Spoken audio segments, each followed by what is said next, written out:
What if I told you that Persia never actually disappeared from the map, but simply changed its name in a move that shocked the world?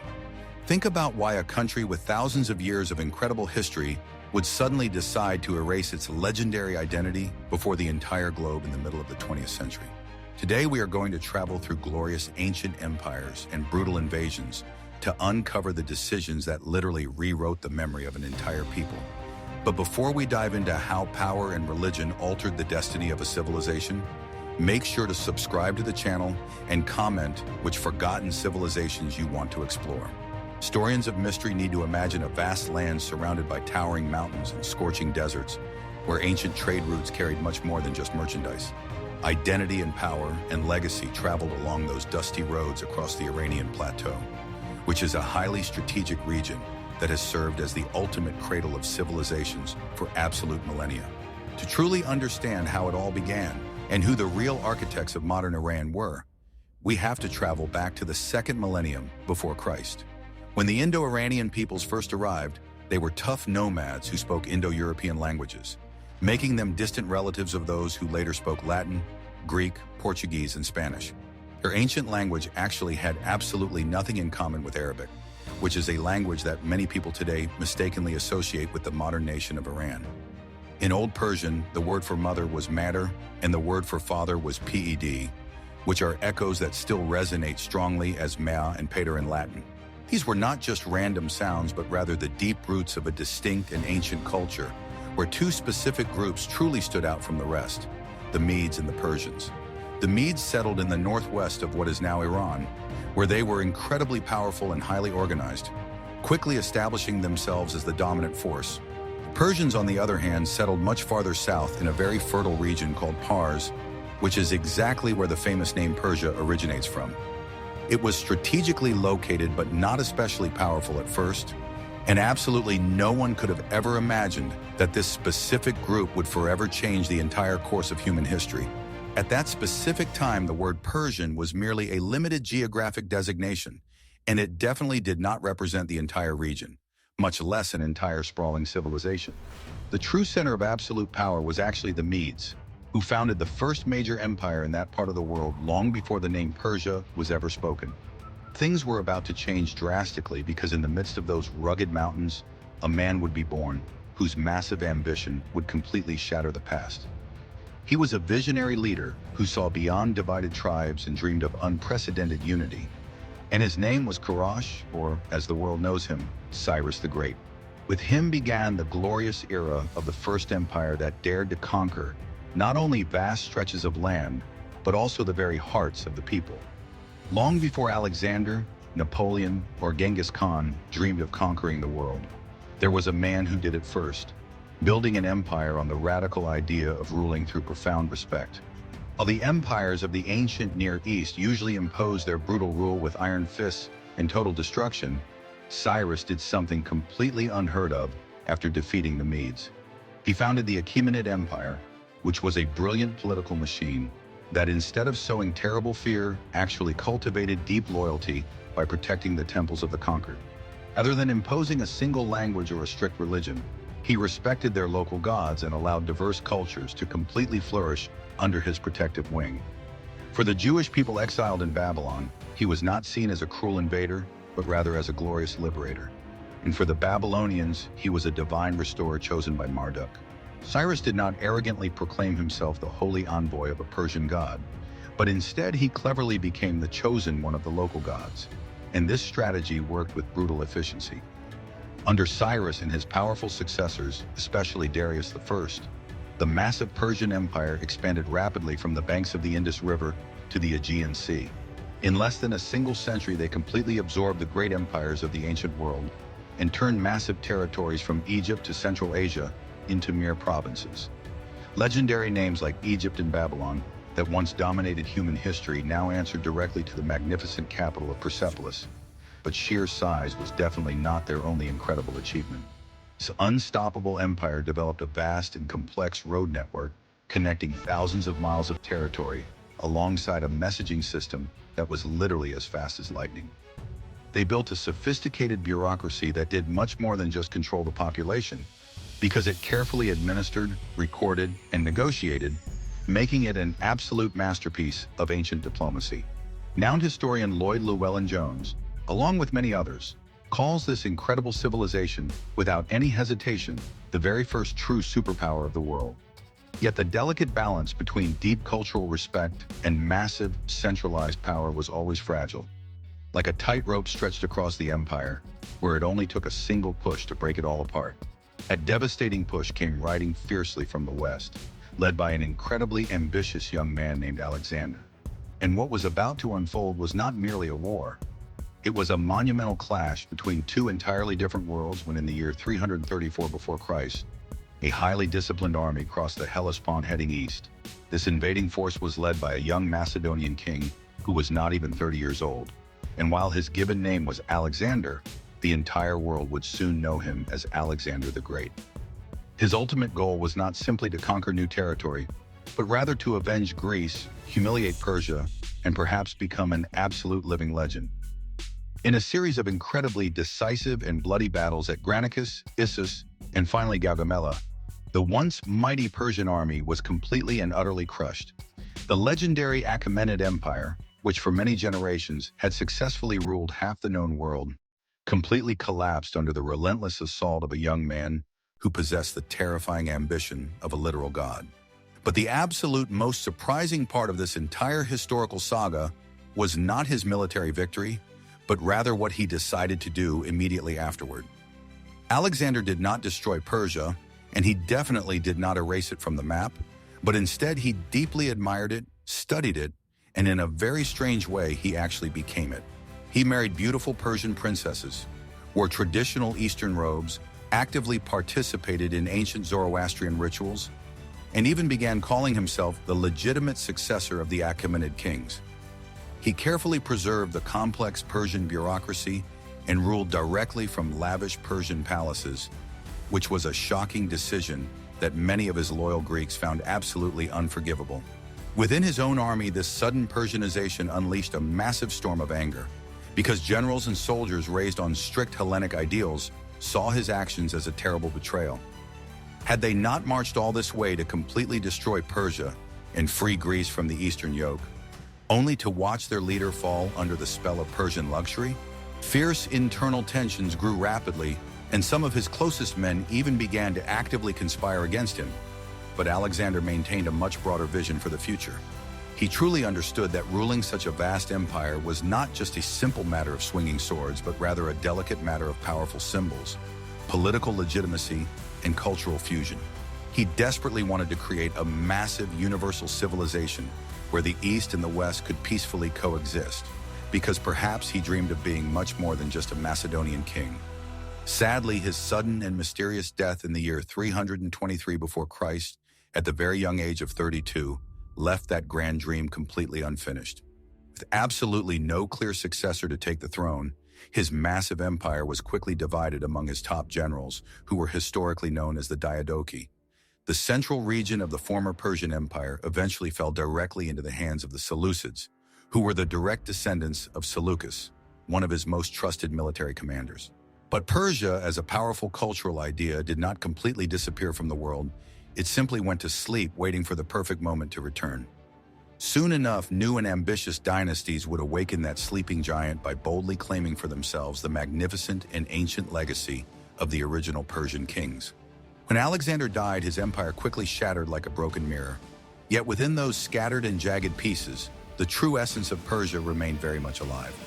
Under strict Seleucid rule and later under the powerful Parthians, the ancient Persian region never once ceased to be highly coveted by every single conqueror who passed through. Even though the ruling kings constantly changed, the deep cultural heart of the territory continued to beat incredibly strongly, and it was only a matter of time before new Persians would reclaim their throne. Thus arose the mighty Sassanids, who were a fierce dynasty born in the exact same region of Fars, where this entire incredible story had originally begun. They proudly claimed to be the direct blood descendants of the ancient Achaemenids, and they eagerly restored many of their forgotten traditions to their former glory. Under their strict rule, Zoroastrianism, which was the ancient Persian religion centered on the supreme god Ahura Mazda, was firmly reaffirmed as the absolute state faith for the entire empire. Magnificent temples rose once again, and the local culture completely flourished, making Persia once more a terrifying empire, worthy of immense fear and deep respect. But absolutely no earthly power is truly eternal, and in the 7th century, a massive new force was rapidly emerging from the hot sands of the Arabian Peninsula, and its name was Islam. This new religious and political movement did not arrive politely as a guest, but rather it came fiercely as an unstoppable conqueror, sweeping across the ancient lands.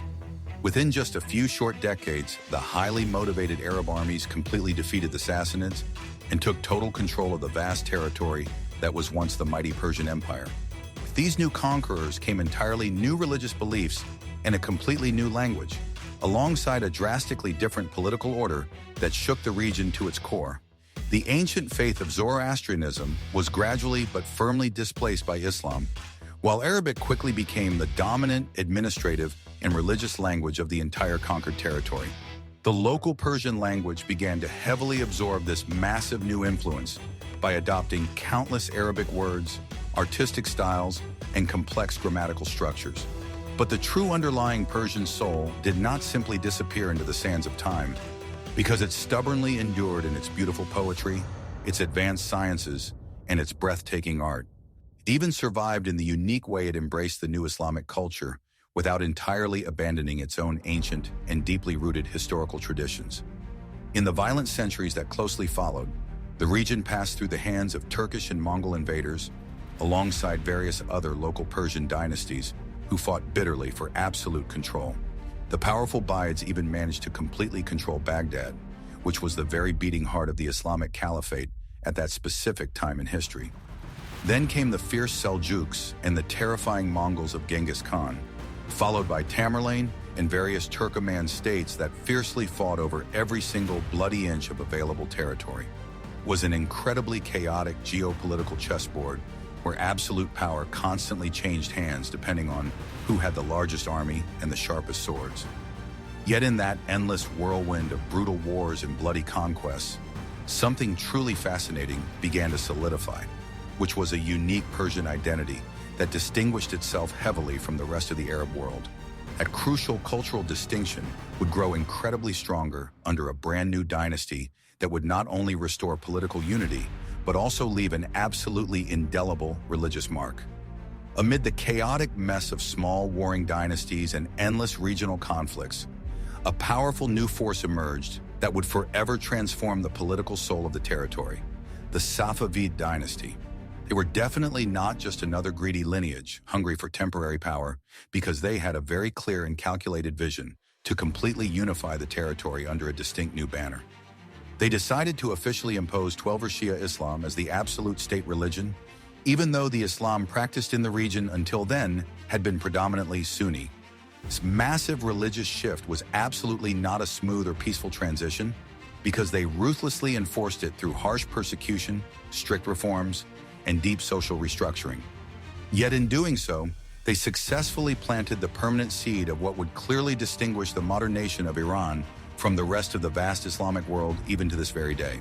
The Safavid dynasty did much more than just mark a massive religious turning point, because their rule was also absolutely crucial in the glorious rebirth of a unique Persian identity. This time, the ancient culture was deeply integrated with Islam, as they heavily promoted stunning architecture, beautiful poetry, advanced philosophy, medicine, and groundbreaking science. He did all of this under a brand new banner in a completely renewed language, and with a complex worldview that perfectly blended their ancient imperial legacy with deep Shia spirituality. It was essentially a brand new version of Persia with a completely different face. And with that new face, the ancient term Iran began to rapidly reappear with immense strength. Derived directly from the ancient word Aryanam, which literally translates to the land of the Aryans, the name Iran had incredibly deep and ancient historical roots. But until that specific point in time, it had been used much more frequently within the borders of the country rather than by anyone living abroad in the Western world.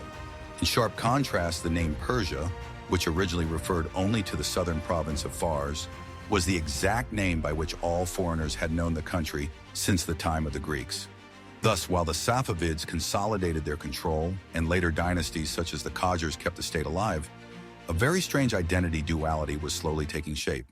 was known as Persia for the outside world, but it was always called Iran by the actual Iranians themselves, creating an ambiguity that was neither accidental nor entirely permanent. Because in the 20th century, with the sudden arrival of a brand new monarch who was fiercely determined to modernize and westernize the country, that duality would finally be resolved. This massive change would not happen through bloody battles or complex treaties, but rather through a simple diplomatic letter sent directly to every single foreign embassy in the entire world. For countless centuries, the Western world had known this ancient land exclusively as Persia, which was a beautiful name that evoked glorious empires, fine carpets, mystical poetry, and highly advanced science. For many people living in the West, the name Persia also represented something highly exotic, distant, and decadent, which was a lingering legacy of ancient Greek narratives. Those old stories unfairly portrayed the region as a backward civilization full of excessive luxury, brutal tyranny, and deep moral corruption that desperately needed to be fixed by modern standards. It was exactly in this difficult context already in the 20th century that Reza Shah Pahlavi, who was the Iranian monarch at the time, with incredibly strong modernization ambitions, made a massive decision. His choice was as highly symbolic as it was politically strategic when in 1935 he sent a formal diplomatic circular to all foreign embassies. He officially requested that from that exact point forward, his entire country must be called by its true indigenous name, which was Iran instead of the westernized name of Persia. Why would he do this when it was clearly not simply a trivial matter of linguistic preference, but rather a calculated attempt to completely break away from the Orientalist vision? He desperately wanted to destroy the label of Persia because it was heavily burdened with negative colonial connotations that held his developing nation back from true global respect. By officially adopting Iran, which is a name that in the Persian language literally means the land of the Aryans or the nobles, the country actively sought to project a brand new image. They wanted to look much stronger, more modern, and completely sovereign in a brilliant move of symbolic diplomacy that was definitely not without its own massive internal controversy. Within the country itself, many highly educated intellectuals and regular citizens actually saw this sudden decision as a terrible betrayal of their own incredible history and cultural roots. For those angry citizens, the name Persia represented a truly glorious past filled with the mighty Achaemenids, Darius, Cyrus, alongside brilliant literature and groundbreaking medicine. It represented the undeniable greatness of a massive ancient empire that once proudly challenged the entire world. And abandoning that specific name felt to some like violently severing a legacy thousands of years old. But the controversial decision stood firm, and Iran would become the official name appearing in all modern books, international newspapers, and global treaties from that day forward. Yet the turbulent history of this land did not stop there, because in 1979, after a massive revolution led by Ayatollah Khomeini, the ruling monarchy was completely overthrown. The Islamic Republic of Iran was officially established, causing diplomatic relations with the West to completely collapse, while strict Shi'ism became even more central to their daily lives. The global perception of the country changed dramatically once again, and today the name Iran evokes for many people dark images of geopolitical tensions, heavy economic sanctions, conflict, and fundamentalism.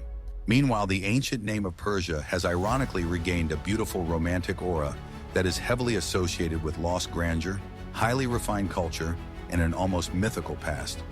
We are left looking at two very different names for one single land, locked in a constant struggle to decide exactly how its incredible legacy will be remembered by future generations.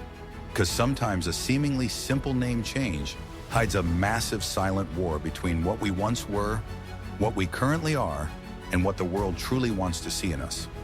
Thank you for watching to the end, and if you enjoyed this fascinating story, make sure to subscribe to the channel so you never miss our upcoming videos.